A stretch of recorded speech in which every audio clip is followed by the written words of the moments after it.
공부도 어떻게 보면은 마라톤이라고 생각을 하거든요. 처음부터 미친 듯이 달리면 나중에 숨차가지고 걷잖아요. 근데 처음부터 너무 또 걸어버리면 나중에 차이의 간격을 메꾸기가 어렵잖아요. 상위 그룹에 포함될 수 있는 그 적당한 속도로 가되 공부라는 특성상 잘 쉬어야 되고요. 그다음에 잘 자야 되고 잘 먹어야 됩니다. 건강이나 충분한 휴식 등이 전제하에 있는 상황에서 본인이 의지력을 갖고 끝까지 완주를 해야 되는 게임이에요.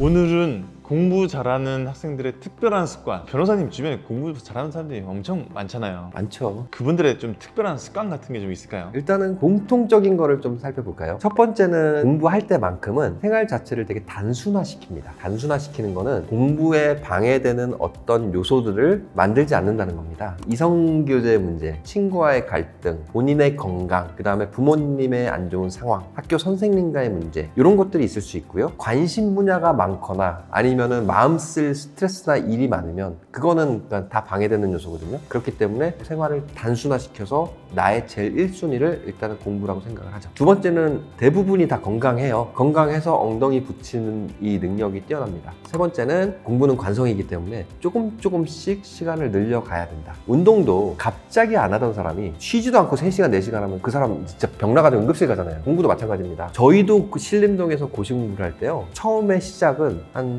두세 시간, 서너 시간부터 시작을 해요. 그리고 점차 시간을 늘려가서 순공시간 10시간 이상 딱 끊거든요. 이것도 관성이에요. 사람이 갑자기 하게 되면 지쳐가지고 그 다음날 이렇게 널브러져요. 그래서 공부와 관련해서 학생들이 이제 작심삼일이 많은 이유가 난 이제 신학기가 됐고 내가 고등학생이 됐으니까 열심히 하는데 첫날 너무 무리를 하는 거예요. 그러면 그 다음날 퍼지고 그러면 이제 그게 또 퍼지는 게 관성이 돼서 그냥 그대로 가는 거거든요. 네 번째는 자기 자신에게 충분한 휴식을 주면서 보상을 줘라. 번아웃 얘기 많이 하잖아요. 쉼없이 미친 듯이 계속 공부만 하면 이거는 사람은 지칠 수밖에 없습니다. 운동도 마찬가지잖아요. 계속 미친 듯이 운동을 하면 그 사람 건강이 오히려 안 좋아지고 오히려 퍼지잖아요. 공부도 마찬가지라고 생각을 하거든요. 학생 입장에서 자기주도 학습을 하되 내가 어느 정도 목표치를 이번 주 달성했다 하면 주말 하루나 최소한 반나절만이라도 내가 할 수 있는 거를 하는 게 좋은 것 같아요. 어디 좋은데 경치를 본다든지 본인이 좋아하는 게임을 한다든지 TV를 본다든지 이런 거는 부모와 상의하에 시간을 정해놓고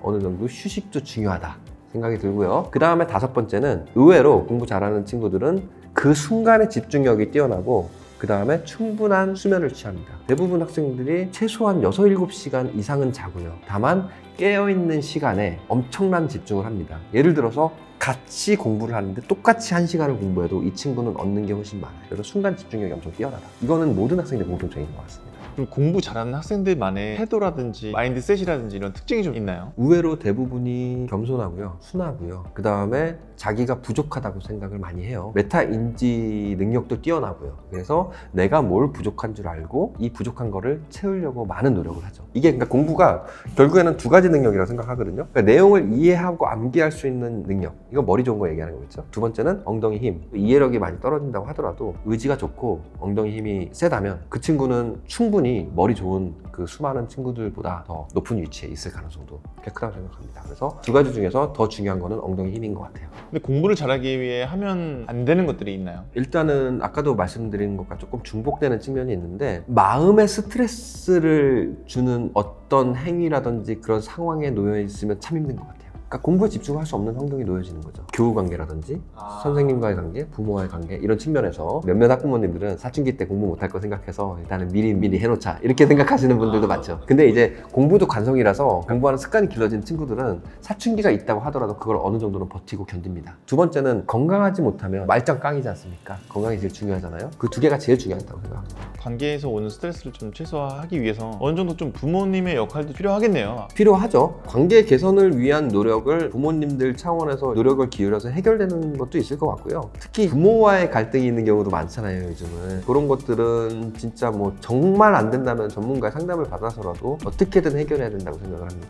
아이가 놓여진 심적인 상황에 대해서 최대한 이해하고 노력해주고 관계 개선을 위해서 부모가 할 수 있는 역할이 무엇인가 이런 것들을 좀 찾아야 될 것 같고요. 변호사님 생각하시기에 공부하면서 좀 자신감을 높일 수 있는 방법들이 좀 있을까요? 자신감 높일 수 있는 방법은 일단은 성취감이 있어야 된다고 생각합니다. 그러니까 작은 성취감이라도 일단은 그 성취감이 생겨야 된다고 생각하거든요. 꿈을 가지는 얘기 많이 하잖아요. 근데 꿈은 사실 너무 먼 미래예요. 그렇기 때문에 와닿지 않는 측면이 많잖아요. 차라리 공부로서 어느 정도 작은 성취감이라도 느껴야 되거든요. 예를 들면 내가 열심히 공부를 해서 이 단원 평가를 뭐 다 맞거나 좋은 성적을 거뒀다든지 이런 성취감이 하나하나 쌓여서 나의 위치가 어느 정도 돼야 그 위치를 놓치지 않기 위해서 더 노력을 하는 것 같아요. 그래서 오히려 상위권에 있는 친구들이 자기 자리를 놓치지 않기 위해서 더 열심히 공부하는 측면이 더 큰 것 같습니다. 마지막으로 공부를 잘하고 싶어하는 학생들과 좀 학부모님들께 해주고 싶은 말씀이 있으실까요? 공부도 어떻게 보면은 마라톤이라고 생각을 하거든요. 처음부터 미친 듯이 달리면 나중에 숨차가지고 걷잖아요. 근데 처음부터 너무 또 걸어버리면 나중에 차이의 간극을 메꾸기가 어렵잖아요. 어쨌든 마라톤에서 좋은 성과를 얻으려면 상위 그룹에는 포함이 되어 있어야 되는 거잖아요. 그러니까 상위 그룹에 포함될 수 있는 그 적당한 속도로 가되 공부라는 특성상 잘 쉬어야 되고요. 그다음에 잘 자야 되고 잘 먹어야 됩니다. 건강이나 충분한 휴식 등이 전제하에 있는 상황에서 본인이 의지력을 갖고